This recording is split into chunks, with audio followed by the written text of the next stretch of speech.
कभी तुम्हारा, और निष्काम होकर दिन रात गाऊं गोविंद दामोदर माधव। देहांत काले तुम सामने हो, देहांत तुम सामने हो, बंसी बजाते मन को लुभात, गाता यही मैं तननाथ त्यागू, गाता यही मैं तननाथ, गोविंद दामोदर माधव। प्यारे जरा तो मन में विचारो, प्यारे मन में विचारो, क्या साथ लाए क्या ले चलो, जावे यही साथ सदा गोविंद दामोदर माधव। नारी धरा धाम सुपुत्र प्यारे, नारी धरा धाम सुपुत्र प्यारे, सन्मित्र सद्बांधव द्रव्य सारे, कोई न साथी हरि को पुकारो, गोविंद दामोदर माधव। सच्चे सखा है हरि जी हमारे, सच्चे सखा हरि जी, माता पिता से लत बंधु प्यारे, और भूलो न भाई दिन रात गाओ, गोविंद दामोदर माधव। हे नाथ अब तो ऐसी दया हो, जीवन निरर्थक जाने न पाए, ये मन न जाने कुछ बन न पाया मेरे बनाए, संसार में ही आसक्त रहकर, संसार में ही आसक्त रहकर, दिन रात अपने मतलब की कहकर, सुख के लिए लाखों दुख सहकर, ये दिन अभी तक ऐसा जगा दो फिर सो न जाऊं, ऐसा फिर सो न जाऊं, अपने को निष्काम प्रेमी बनाऊं, मैं आपको चाहूं और पाऊं, संसार का भय रहेगा, वायोग्यता दो सत्कर्म कर लूं, वायोग्य सत्कर्म कर लूं, अपने हृदय में सद्भाव भर लूं, और नर तन है साधन भव सिंधु तर, ऐसा समय फिर आए न आए, हे प्रभु मुझे निरभिमानी बना दो, हे प्रभु मुझे निरभिमानी बना दो, दारिद्र हर लो दानी बना दो, आनंदमय विज्ञानी बना दो, मैं हूँ तुम्हारी आशा लगा, करार बिंदे न पदार बिंदम, मुखार बिंदे बतस्य पत्रस्य पुटे शयानम, बतस्य पत्रस्य पुटे बालम मुकुंदम मनसा स्मरामि, त्वमादिदेवः पुरुषः पुराण, त्वमादिदेवः पुरुषः पुराण, त्वमस्य विश्वस्य परं निधानम्, वेत्तासि वेद्यं च परं च धाम, वेत्तासि वेद्यं च परं च धाम, त्वया ततं विश्वमनन्तरो, वायुर्यमोऽग्निर् वरुणः शशाङ्क प्रजापतिस्त्वं प्रपितामहः। नमो नमस्तेस्तु सहस्रकृत्वा नमो नमस्तेस्तु पुनश्च भूयोऽपि नमो नमस्ते नमः पुरस्तादथ पृष्ठतस्ते नमोऽस्तु ते सर्वदेव। अनन्तवीर्यामितविक्रमस्त्वं सर्वं समाप्नोषि ततोऽसि सर्वा सखेति मत्वा प्रसभम्। हे कृष्ण हे यादव हे सखे अजानता महि मानं तवेदम् अजानता महि मानं तवेदम् मया प्रमादात् हे अज्जावः सार्थमसत् विहार शय्यासन भोजने एकोऽथ वाप्य च्युततः समक्षम् एकोऽथ वाप्य च्युततः समक्षम् तत्क्षामये त्वामहमप्रमेयम् पिता हा त्वमेव माता च पिता त्वमेव बन्धुश्च सखा त्वमेव विद्या द्रविणं त्वमेव विद्या च द्रविणं त्वमेव सर्वं मम देव देव।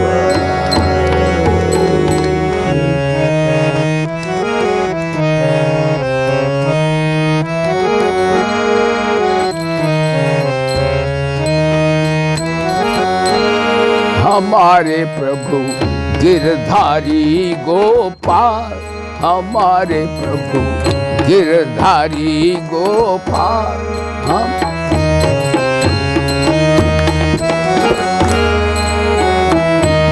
सारे रे गा मापा मापा हमारे प्रभु गिरधारी गोपाल हमारे प्रभु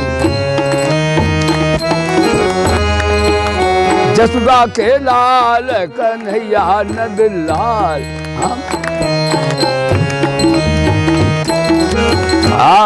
हमारे प्रभु गिरधारी गोपाल मोर मुकुट का देकर धनिया मोर मुकुट का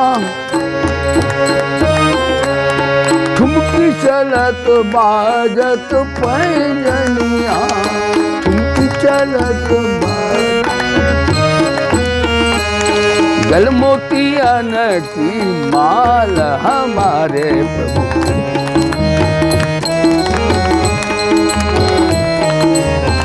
गिरधारी गोपाल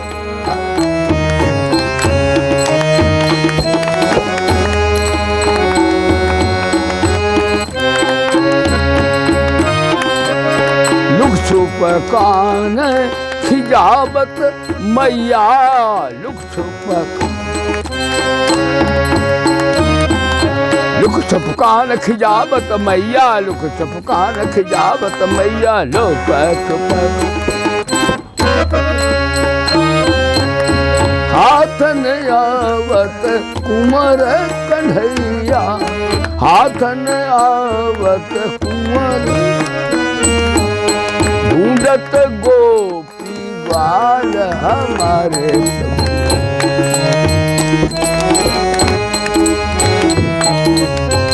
गिरधारी गोपाल सानी सारे गा मापा मापा हमारे प्रभु गिरधारी गो कृष्ण नाम में है आकर्षण कृष्ण नाम में कृष्ण नाम भव सागर तारण कृष्ण नाम भव भजु मन कृष्ण मुराद हमारे हमारे प्रभु गिरधारी गोपाल।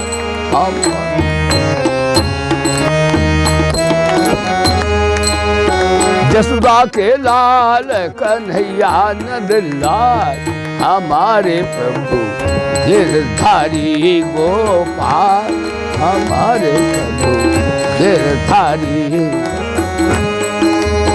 जाके गए प्रेम रस सागर, जाके गए प्रेम बाको साथ करत नट नागर, बाको साथ करत। गोपालक गोपाल हमारे गोपाल, हमारे गिरधारी गोपाल, धारी गोपाल। एक कीर्तन कर लो। आना श्री भगवान हमारे हरि कीर्तन में, आना श्री भगवान।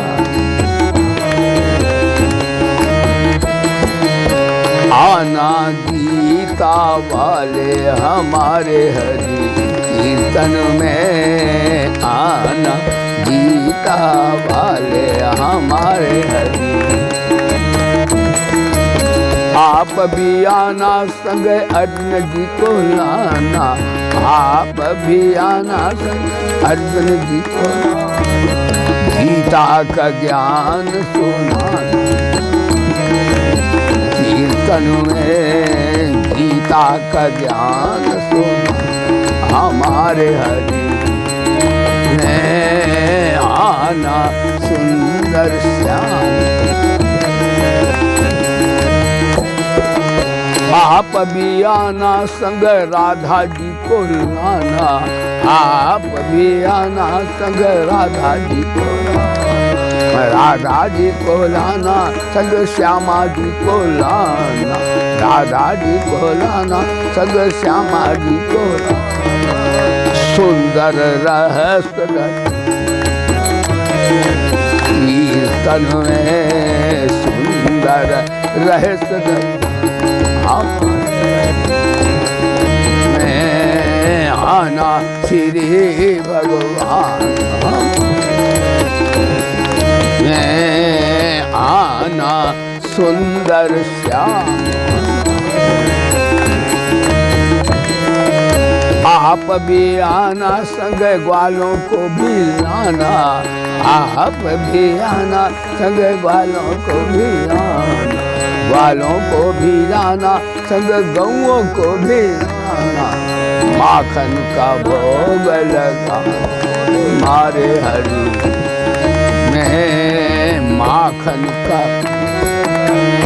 हमारे हरि कीर्तन में, आना श्री भगवान कीर्तन में।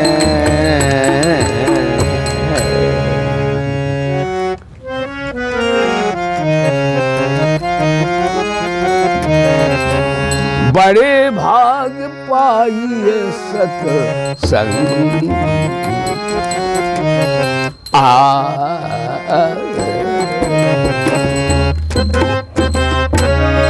पाइए सत्संग। विनय प्रयास होए भंग। श्री राम जय राम, बोलो श्री राम जय राम, जय जय राम श्री राम। सतसंगति मुदम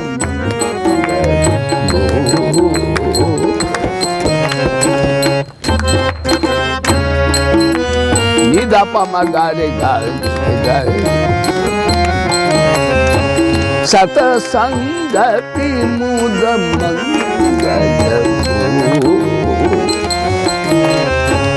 मिलहि जो संत होय अनुकूल। श्री श्री राम जय राम जय राम श्री राम जय राम बोलो श्री राम जय राम। सत सुधरहि सतसंग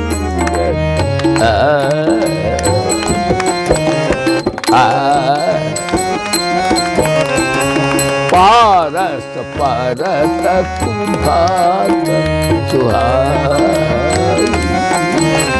श्री राम जय राम जय जय राम श्री राम जय जय राम बोलो श्री राम जय राम जय जय राम। सभायाम उपस्थित सभी प्यारे भक्तगण, हमारे संस्कृत विद्यालय के प्रिय छात्रगण, हमारा सबका ये परम सौभाग्य है कि हम सब ने मानव शरीर को प्राप्त किया है। मानव शरीर का अर्थ होता है संस्कृत में मत्वा कर्माण सीवंतित मनुष्या। मनुष्य उसे कहते हैं जो विचारशील प्राणी होता है, वो सत असत को, नित्य अनित्य को, धर्माधर्म को, कर्तव्या कर्तव्य को जो भली प्रकार जानता, उसका नाम संस्कृत में मनुष्य कहा जाता है। मनुष्य नवीन नवीन कार्य कर सकता है, अन्य योनियों में अधिकार नहीं है। जैसे देवता पुण्यात्मा होते हैं, वो स्वर्ग में पुण्य भोगते हैं। जब उनका पुण्य समाप्त होता है तो यहाँ पर आ जाते हैं। करोड़ों अरबों बस जवान रहते हैं, वहाँ रोग नहीं होता, हॉस्पिटल नहीं होता, देवलोक में कोई बीमार नहीं होता, वहाँ रोटी पानी की भी चिंता नहीं, क्योंकि सूर्य की किरण से ही उन्हें भोग मिल जाते हैं। और अरबों वर्ष करोड़ों वर्ष जवान रहते हैं, कि जवान व्यक्ति भोग सकता है, बुढ़ा क्या भोगेगा। वहाँ वृद्धावस्था नहीं होती, फौज मिलिट्री एटम बम कोई भय नहीं होता। पुण्य होते उन्हें खूब भोग मिलते हैं। और जो मनुष्य से नितर प्राणी हैं वो नरक भोगते हैं। उन्होंने पाप किए, उन्होंने पुण्य किए, तो अपना अपना फल भोगते हैं। भगवान गीता में कहते ये था माम प्रपद्यन्ते तांस्थै भजाम्यहम् मम वर्तान वर्तन्ते मनुष्या पार सर्वसा। जो मनुष्य मेरे को जैसा भजन करते हैं, मैं उनका वैसा ही फल देता हूँ। इसका अर्थ है कोई धन चाहता तो उसे मैं धन दे देता हूँ, भजन कर जो भी मांगो वहाँ। और कोई विद्या चाहता उसे विद्या दे देता हूँ। कोई अच्छा पुत्र चाहता उसे पुत्र दे देता हूँ, जमीन जायदाद चाहे उसको वो दे देता हूँ, स्वर्ग चाहे उसे स्वर्ग दे देता हूँ, और मेरे को चाहे तो अपने को भी दे देता हूँ। अब मांग देखो कि तुम क्या चाहते हो। तुम भगवान को चाहते हो कि अन्य वस्तुएं चाहते हो। अन्य वस्तुएं चाहते हो तो गमनागमन होगा, क्योंकि वस्तुएं नाशवान है। और भगवान को चाहते हो तो गमनागमन नहीं होगा, छुट्टी हो जाएगी। मस्ती में रहो ठाकुर जी के सानिध्य में। ये मनुष्य में बड़ी शक्ति निहित है, वो नया कार्य कर सकता है। मनुष्य पाप पुण्य तो कर सकता है, लेकिन पाप पुण्य त्याग कर से नर से नारायण हो सकता है। बोले सच्चिदानंद भाई। इसलिए हम लोगों को बड़ा सौभाग्य शुभ अवसर प्राप्त हुआ है। 1000 कार्यों का परित्याग करके भोजन करना चाहिए। शतम व्याय 100 कार्यों का पाया, और 1000 कार्यों का परित्याग करके शतम व्याय भक्त सहस्त्रम स्नान कर लेना चाहिए। और लाख कार्यों का परित्याग करके दान दे लेना चाहिए। और करोड़ों कार्यों का परित्याग करके सत्संग कर लेना चाहिए, हरि का नाम जप लेना चाहिए।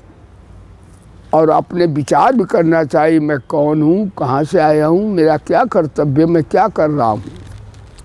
तो इस प्रकार से हम लोग नया कार्य कर सकते हैं। हम पुण्य पाप से ऊंचे उठकर परमात्मा को प्राप्त कर सकते हैं। शिव देवता पुण्य भोगते हैं, हमारे भीतर पाप भोगते हैं। हम पाप पुण्य दोनों को समाप्त कर सकते हैं। ये शक्ति मनुष्य शरीर में है। तभी तुलसीदास ने कहा, बड़े भाग मानुष तनु पावा और सूरत दुर्लभ सद ग्रंथन गावा। तो भैया सबको सब छोड़ करके सत्संग अवश्य करना चाहिए और संतों के सानिध्य में करना चाहिए। देखो, गीता पढ़ लो, वेद पढ़ लो, शास्त्र पढ़ लो, अच्छी बात है, लेकिन गीता वेद से किसी को ज्ञान नहीं होगा। यदि गीता से कोई ज्ञानी हो जाए, महात्मा हो जाए, तो गीता अभी भी 20 आने की मिल रही है, तो सब बढ़िया बन जाए। गीता गुरुओं से सीखना चाहिए जिनका अनुभव है।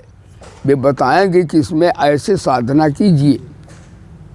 आप संस्कृत के विद्वान हो सकते हैं, इंग्लिश के विद्वान हो सकते हैं, लेकिन फिर भी संत के माध्यम से श्रवण करें, क्योंकि संत साधक होते, साधना करते, सिखा भी देते हैं। बोले संत भगवान की, प्रेम से बोलो गुरुदेव भगवान की।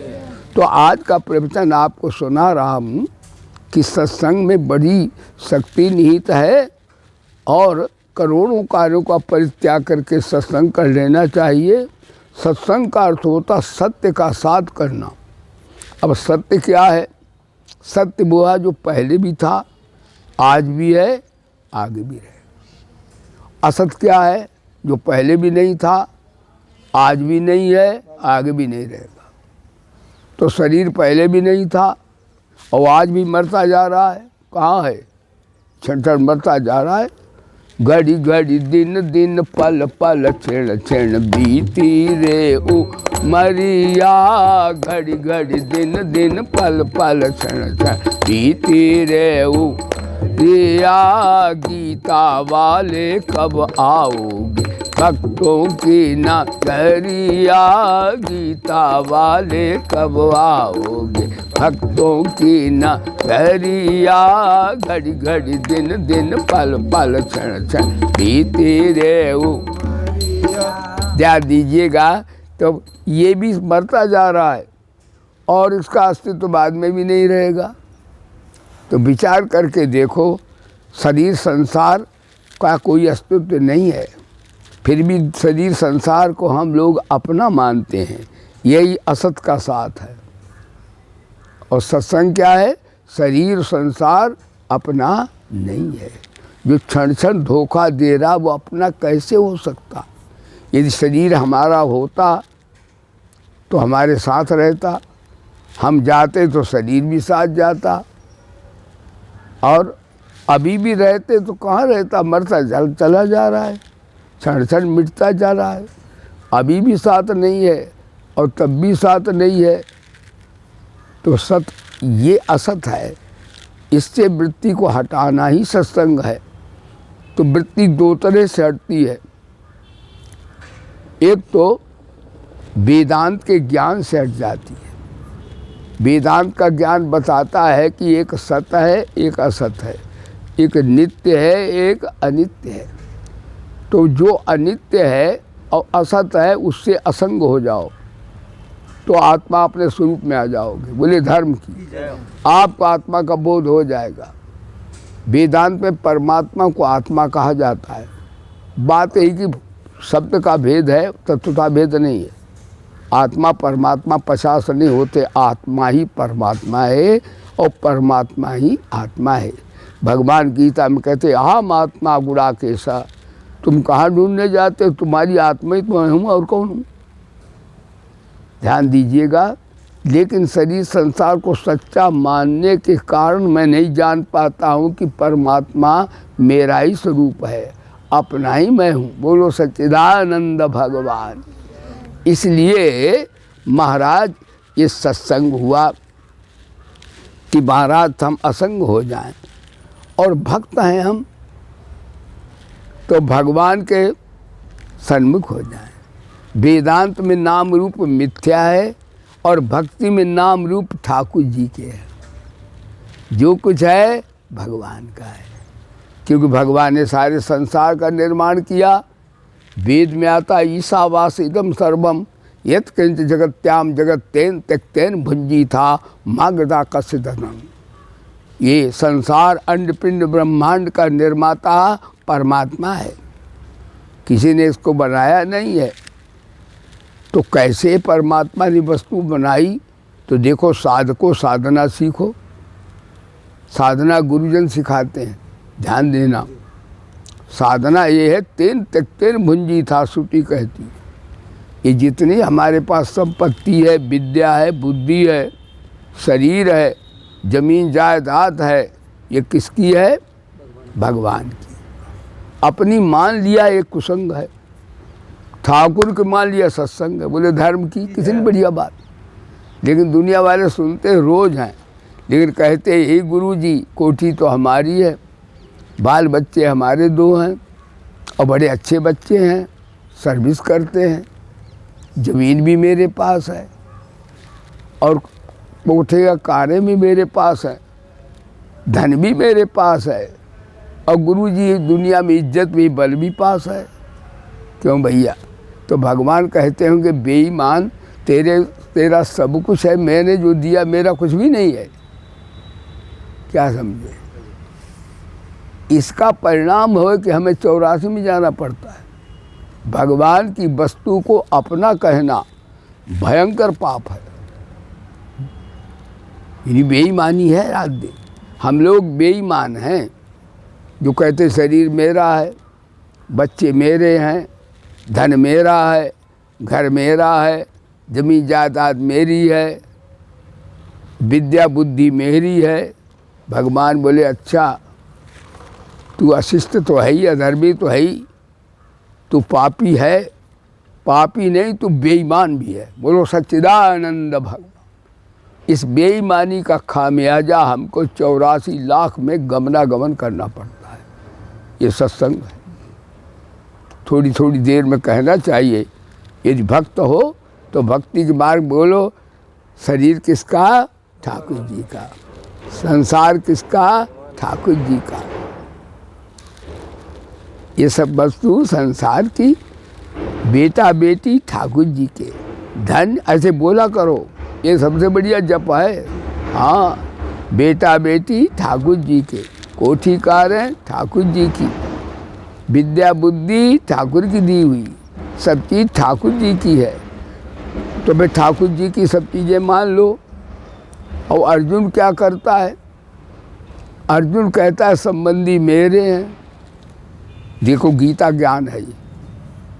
जब युद्ध के सामने अर्जुन गया तो देखता है कि मेरे गुरुजन खड़े हैं, भीष्म जी, द्रोणाचार्य जी, कृपाचार्य जी और भाई बंधु सारे। ये तो घर के, ये महाभारत में घर का झगड़ा है, भाई बहन साथ साथ हैं। दुर्योधन दाऊ का जात भाई हैं ये, यानी महाभारत घर का युद्ध है ये, कोई पार्टी पॉलिटिक्स नहीं है यहाँ पर। लेकिन एक दैवी संपदा है, एक आसुरी संपदा है। दुर्योधन शरीर संसार को सच्चा मानता है, ये मेरे माप का नहीं बोलता गीता में। लेकिन अर्जुन कहता नहीं, मेरे तो भगवान हैं, मैं आपकी शरण आया हूँ। अर्जुन नहीं कहता घर वाले मेरे हैं या पुत्र मेरे हैं। दुर्योधन कहता माम का, मैं घुसा उसके है भगवान। तो अर्जुन ने देखा तो उसे अज्ञान था, वो शरीर को सच्चा मानता था। गीता ज्ञान है कि मेरे मर जाएंगे, भाई हैं, बहन हैं, मेरे गुरुजी हैं और ये मेरे को मारेंगे, का कदाच मेरे को ही मार देंगे। तो उसको शरीर संसार को सच्चा मान के बोल रहा था। भगवान बोले ये तो विशिष्ट महान अविवेक की बात बोलता है। अच्छा तू युद्ध नहीं करेगा तो नहीं मर जाएंगे क्या? अरे हम लोग मरते, शरीर मरते ही जा रहे हैं, न युद्ध करो तो भी मर जाएंगे। लेकिन एक बात है, इस समय मेरा प्रोग्राम है युग बदलने का। अकल से तदबीर से क्या होता है? होता वही जो मंजूर खुदा होता है। तो भगवान ने विराट रूप दिखाया तो मरे हुए सब दिखा दिए कि देखो मेरे द्वारा मारे हुए हैं। आज भी हम देखते हैं जितने झूठ बोलते हैं, कपट करते हैं, माँ बहनों को कुभाव से देखते हैं। ये व्यक्ति जिंदाई मरने जे जा रहे, नरक में जा रहे हैं, इनको कहीं अच्छी सदगति नहीं मिलेगी। अकारण झूठ बोलते हैं, बड़ों का अपमान करते हैं, सब आसुरी प्रवृत्ति के लक्षण हैं। वर्ण संकरता के आज भी वही बात दिख रही मेरे को। ठाकुर जी कहीं आए हैं और उन्हीं की अध्यक्षता में सब कार्यक्रम हो रहा है। विश्व का अमूलचूल परिवर्तन का भी समय आ गया।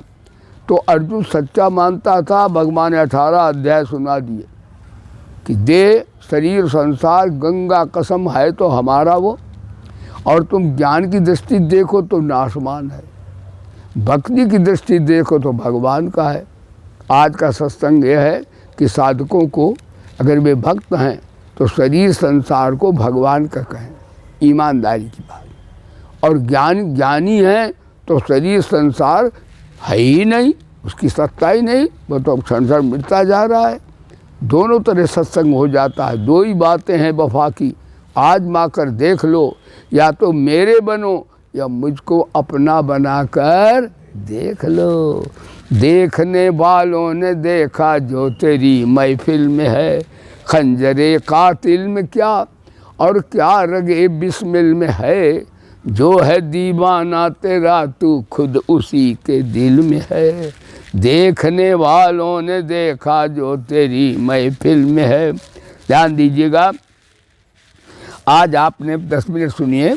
आज आपने पाठ किया है सप्तदशों अध्याय का, और सप्तदशों अध्याय में भगवान ने क्या बताया है, सप्तदश अध्याय कहाँ से उत्पन्न हुआ है। ध्यान दो, गीता पढ़ने का विधि। वैसे तो भगवान जाने गीता भैया, लेकिन मैं इतना तो जानता हूँ कि गीता माता का हम आंचल पकड़ेंगे तो हमें नर से नारायण बना देगी। कुछ भी हो, थोड़ा ही गीता का ज्ञान बहुत बड़ी शक्ति रखता है। शंकराचार्य तो कहते हैं भगवत गीता किंचित धीता गंगा जल्लभ कणिका पीता, एना कार्य मुरारे रचा तस्य एमा किम कुरुते चर्चाम भज गोविंदम गोविंदम भजू गुणवते। अरे गंगा में क्या मैल धो, थोड़ा गंगा जल चरणामृत ले लो, उसी से मुक्ति हो जाएगी। गीता का ज्ञान भी बहुत क्या सुनो, थोड़ा सुन के जीवन में धारण करो, नर से नारायण हो जाओगे। बोले सच्चिदानंद भगवान। तो देखिए, ये दैवासुर 16वां अध्याय में भगवान ने बताया है कि कौन से मनुष्य हैं जो मेरे को प्राप्त करेंगे। अब पता लगा लो कि मेरे को भगवान मिलेंगे कि नहीं। ये गीता थर्मामीटर है, टेम्परेचर है साधना का। तो दैवी संपदा के लक्षण 20 बताए हैं, अभयम सत्व संत पीछे, और आसुरी संपदा के धर्मो दम्भो दर्पो अभिमान से क्रोधा, ये बता दिए भगवान ने। तो भगवान बोले जो दैवी आसुरी संपदा है, इनमें विचार करके देखो कि भगवान के पास 2 शक्तियां हैं। एक तो है माया, बोले धर्म की, और एक है भक्ति। अब तुम क्या चाहते हो? ये तो भगवान की माया चाहते हो तो माया 84 में आप चक्कर काटो, और ठाकुर को चाहते हो तो ठाकुर बन जाएंगे, प्रेम के बस में ठाकुर हो जाते हैं। यानी भक्त है भगवान को नचाता, और माया दुनिया वालों को नचाती। फैसला करो किसको चाहते हो, बोलो सच्चिदानंद भगवान, माया को कि भगवान को।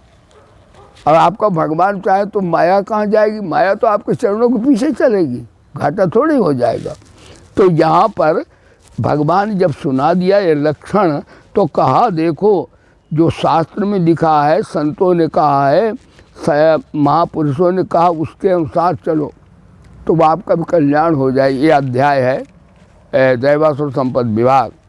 इसलिए शास्त्र ही प्रमाण है कि क्या हमें करना है, क्या नहीं करना है, क्या विधि है, क्या निषेध है, क्या कर्तव्य है, क्या अकर्तव्य है। ऐसा शास्त्र के द्वारा ही आपको पता लगेगा। ऐसा भगवान ने सुना दिया। तो अर्जुन के, अब देखो आज आपने पाठ किया, इस पर सुनो। अर्जुन के मन में आया कि कोई व्यक्ति ना पठित नहीं है, उसने स्कूल कॉलेज में योग्यता प्राप्त नहीं की है, कोई भाषा वो नहीं जानता है, तो क्या परमात्मा उसके लिए कभी मिलेगा नहीं? ये देखो साथ, इसका जन्मदाता ये है। तो अर्जुन ने प्रश्न कर दिया। भगवान बोले, भगवान कोई संतों ही को मिलेगा, भक्तों ही को मिलेगा या धर्मात्माओं को मिलेगा? तो भगवान नहीं है। भगवान वो है, भगवान किसे कहते हैं? देखो, भगवान उसे कहते जो किसी को मिले किसी को ना मिले, वो परमात्मा नहीं है। बोलो धर्म की। और जो कभी हो कभी ना हो, वो भी परमात्मा नहीं है। और कभी किसी का हो किसी का ना हो, वो भी परमात्मा नहीं। ये परमात्मा का लक्षण नहीं है। तो भगवान बोले, अर्जुन ने पूछा कि जो जानते नहीं है, भाषा का ज्ञान नहीं है, उनको क्या उनकी जो श्रद्धा से भजन करते, कैसे बहुत से व्यक्ति ऐसे हैं जो पठित नहीं हैं लेकिन पठित से ज़्यादा भजन कर रहे हैं। बल्कि मैं तो कहता हूँ ज़्यादा पठित व्यक्ति ज़्यादा भजन नहीं करे, उनका तो दिमाग विद्या में लगा रहता है, बाह्य विद्या में। लेकिन अपठित व्यक्ति में कभी कभी बहुत श्रद्धा होती है। अगर पठित कोई भगवान मिलते तो सबरी कौन से उसको विद्यालय अटेंड किया था, है? धन्ना जाटन कौन विद्या अध्ययन की थी, है?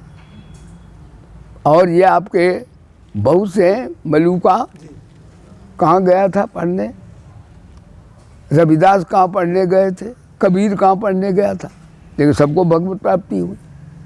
इसका अर्थ भगवत प्राप्ति में स्कूल विद्यालय की कॉलेज की योग्यता की कोई आवश्यकता नहीं है। पढ़ लो तो ठीक है, ना भी पढ़ो तो भी कोई बात नहीं है, भगवान मिलेंगे। तो इसलिए भगवान ने यहाँ पर उत्तर दिया, ये 3 तरह की श्रद्धा होती है। अर्जुन ने कहा उनकी श्रद्धा कैसी है जो पठित नहीं है? तो उन्होंने कहा वो 3 तरह की है, सात्विक, राजस और तामस। सात्विक व्यक्ति परमात्मा का, देवताओं का भजन करते हैं। राजस व्यक्ति सकाम भावेन भजन करते हैं, संसार की वस्तुओं के लिए करते हैं। तामस व्यक्ति दूसरों का अहित भी हो जाए तो भूत प्रेत की भी पूजा कर देते हैं। इस तरह 3 तरह के व्यक्ति संसार में। हाँ, तो इस प्रकार बताया, ये लक्षण बताए। और फिर उनके लक्षण यही बताए कि जो तामस तप करते हैं, जैसे कई मैंने देखे 12 वर्ष ऐसे ही करते तो उनके सांस सूज जाता है, 12 वर्ष खड़े तो उनके पैरों से मोटा खून निकल पड़ता है। भगवान इसे तामस तप कहा है। हाँ, इसमें ठीक नहीं। तो महाराज ये तामस तप है और शरीर को पाते हैं। और एक अब यहाँ पर प्रवचन करते हैं। देखो, भगवत प्राप्ति कब होती है? जब हमारा आहार विहार शुद्ध हो। आज का प्रवचन, यदि हमारा आहार विहार शुद्ध नहीं है तो महाराज भगवत प्राप्ति नहीं होगी। वेदों में आया सत्व शुद्धो, हाँ, और स्मृति, हाँ, और स्मृति लंबा सर्व ग्रंथे वृक्षिता। तो जैसा आहार करता है वैसा ही हमारा मन बुद्धि चलता है। आज दुनिया में आज पापाचार, भ्रष्टाचार, दुराचार क्यों है? इसका अर्थ है दुनिया वाले बेईमानी का खाते हैं। अपनी कमाई, अपनी ईमानदारी की वस्तु वो नहीं अधिक से अधिक लेते। जो ले रहे हैं उनकी बुद्धि ठीक भी है, अभी भी ठीक है। तो भगवान ने बताया भोजन में 3 दोष हैं, एक संसर्ग दोष, एक स्वरूप दोष और एक महाराज संस्कार दोष। 3 दोषों को अगर त्याग दे तो निर्दोष भोजन होगा। उसको बिना चिंतन किए हुए ठाकुर का ही चिंतन होगा। बोले धर्म की।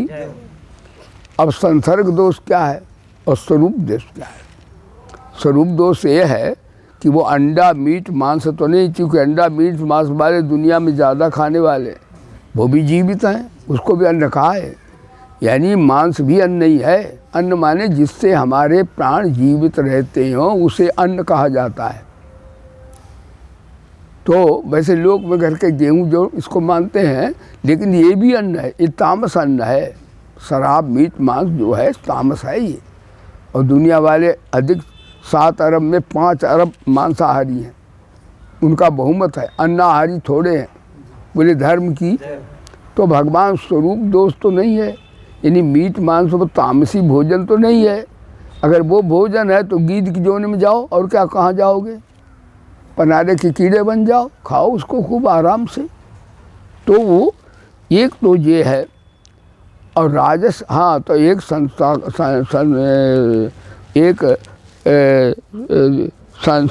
दोष, एक अस्वरूप दोष, एक संस्कार दोष है। संस्कार दोष और स्वरूप दोष, संस्कार दोष और एक संसर्ग दोष। संसर्ग माने वो भोजन माँ ने बनाया है कि अपने हाथ से आपने राम नाम जपते हुए बनाया है, माता का भोजन, धर्मपत्नी देवी बहनों का भोजन, और आप अपने द्वारा बनाया वो भोजन, या किसी संत ने बनाया वो भोजन, या किसी भक्त ने बनाया वो भोजन, उसकी भावनाओं का प्रभाव अन्न में पड़ता है जी। तो उसका संसर्ग कैसे है ये भी देखना है। दूसरा कि भोजन बेईमानी का तो नहीं है, वो ऐसा तो नहीं हेरा फेरी में एकदम अरबपति हो गए, वो भोजन तुम्हारा सत्यानाश करेगा, ऐसा रोग उत्पन्न होगा। हमें अभी एक लाला हमारे भक्त हैं, उन्होंने हमें सूचना दी कि गुरुजी हमारे एक मित्र थे, उन्होंने कोरोना में 50 लाख रुपया खर्च किया, फिर भी मर गए। अभी हमें बताया, कहने का तात्पर्य उनका अन्न दूषित तो होगा, जो 50 लाख रुपए पड़े फिर भी कोरोना ने मार डाला उनको। इसका अर्थ है अनीत का पैसा ऐसा भयंकर रोग पैदा करता है कि वो सफाया करके जाता, बुद्धि भ्रष्ट कर देता है। इसलिए भैया, देख पराई चूपड़ी मत ललचावे जी, अपनी रोटी सूखी पाओ। हम सभी साधकों को भी कहते हैं कि जो भगवान का मंदिर है, यहाँ जो भी देता है वो अच्छाई से कोई कोई देता है, नहीं ज़्यादातर बीमार हुए, चलो विज्ञानानंद के यहाँ भंडारा कर दो, ठीक हो गए हैं। कहीं किसी का केस मर्डर हो गया, छूट गए, भंडारा कर दो। तो भंडारा जो है अच्छाई से अपने धर्म की कमाई से कोई कोई करता है, ज़्यादातर भंडारे ऐसे ही होते हैं। इसलिए भैया ज़्यादा भंडारे के लिए, हाँ, है बड़ी कठिन बात, लेकिन मेरे को तो जाना पड़ता भैया, हम क्या कहें। तो भी अपने गाँव नाम जपो ठाकुर जी का, गायत्री जपने से महाराज परिमार्जन हो जाता है। और खूब यहाँ पालो, उससे ज़्यादा इतनी सेवा करो पसीना निकल जाए, जे नहीं काम चोर हो जाओ कि गुरु जी का देख रहे हैं, चलो फिर देखो कैसा, वो ठीक बात नहीं होती। तो इस प्रकार से ये संसर्ग दोष है। कमाई भी अच्छी होनी चाहिए, तो उससे क्या होगा कि आप रूखा सूखा सुदामा खाता था विदुर, भगवान आ गए कि नहीं। और मेवा खाने वाले दुर्योधन की क्या दशा हुई। तो भैया ज़्यादा चिकने चुपड़े चक्कर में नहीं रहना चाहिए, अपनी ईमानदारी की, सत्य की, हाँ, लेना चाहिए यार। जैसा खाए अन्न वैसा हो जाए मन, जैसा पिए पानी वैसी बोले बाणी। आज तो प्रसिद्धि हो गई, भैया तुम्हारा सर्विस करते तुम्हारी तनख्वाह क्या है, अरे भैया 1 लाख रुपया है, लेकिन ऊपर की आमदनी, तो ऊपर से नोट क्या गिरते हैं भैया, ऊपर माने बेईमानी की आमदनी कितनी है। भला खाओ, इससे बच्चा बच्चियों का भी ठीक नहीं बनेगा मन, और तुम्हारा भी मन नहीं बनेगा। तो भगवान ने आहार 3 तरह का बताया, और 3 तरह का महाराज यज्ञ तप का है। आज प्रवचन यहीं पर है। हमको देखना चाहिए कि हम जो कमाई पा रहे हैं या जहाँ से जो भी है वो किस तरह की है, क्योंकि सात्विक अगर अन्न है तो हमें कन्हैया मिलेगा, राजस है तो संसार की बातें मिलेंगी, तामस है तो हमें सूकर कुकर की जोनियाँ मिलेंगी। बोलो सच्चिदानंद भाज का प्रवचन देखना। तो सात्विक आहार कौन सा बताया, आयु सत्य बलारोग्या सुख प्रीतिर विवर्धना रस्या स्निग्धा स्थिरा हृदया आहारा सात्विक प्रिया। यानी अपने धर्म का परिश्रम से जो पैदा किया है वो 5 चीज़ें बढ़ाता, यानी आयु लंबी होगी, बुद्धि बढ़िया होगी और बलवान होगा, आरोग्य रहे, रोग नहीं आएगा, और आनंद उसको प्रीति रहेगी, उसके दर्शन से शांति मिलेगी। हाँ, वो कौन भोजन की पहचान बताई भगवान ने। वो कौन है? रसयुक्त हैं, चिकने और स्थिर रहने वाले। कौन कौन है महाराज? उसमें बताया है सुखप्रीति बिरदा, तो उसमें बताया है फल। रस्या माने जूस, इंग्लिश में से जूस कहते हैं। जितने जूस हैं वो रस्या हैं। इस लिग्ध में दूध, दही और छाछ, मक्खन, घी नहीं आता है। इसलिए एकदम घी नहीं है, दूध, दही। अच्छा, अब देखो स्थिरा हृदय में घी आया। घी उसको घी को वो उसको समाहित कर सकता है जो बहुत परिश्रम करे, पसीना निकल जाए। नहीं, घी ज़्यादा नहीं खाना चाहिए, बस बलकारक चीज़ है बहुत। घी जिसको अब हजम हो जाए, समझो उसकी आयु लंबी होगी।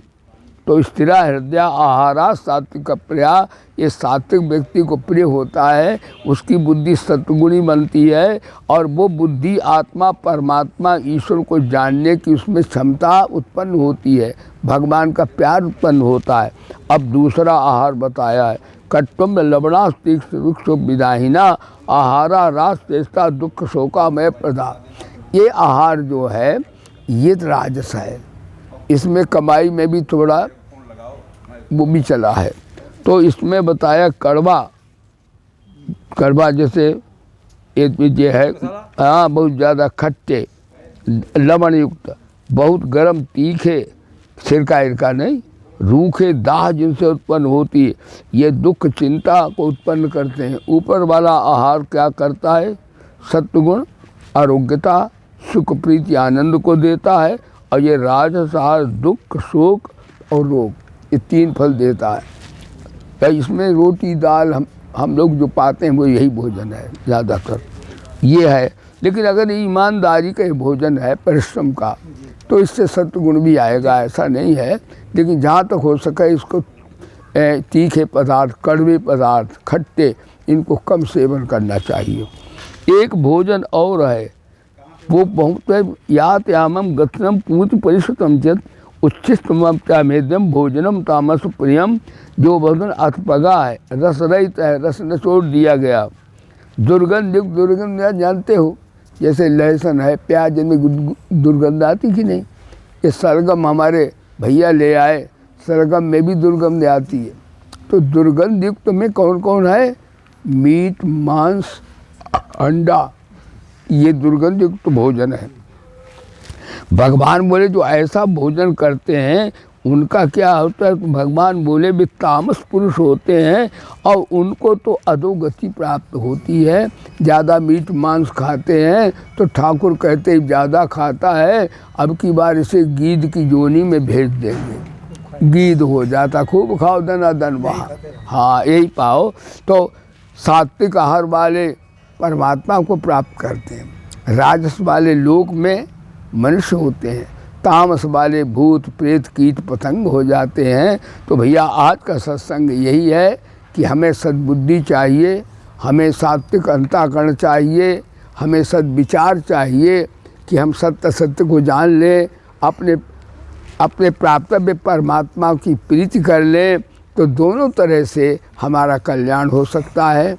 अगर ज्ञान योगी हैं तो हमें विचार करके शरीर संसार से अनासक्त होना चाहिए, और भक्त हैं तो शरीर संसार को भगवान का मानकर उनसे प्रीत करके हमें अपना उद्धार कर लेना चाहिए। आज का प्रवचन का सार यही है। मेरे साथ जोर से बोलिए, बोलिए वेद भगवान की, श्री गायत्री माता की, श्री गीता माता की, श्री भारत माता की, श्री गंगा माता की, श्री भोले बाबा की, श्री पवन सुत हनुमान की, श्री गुरुदेव भगवान की।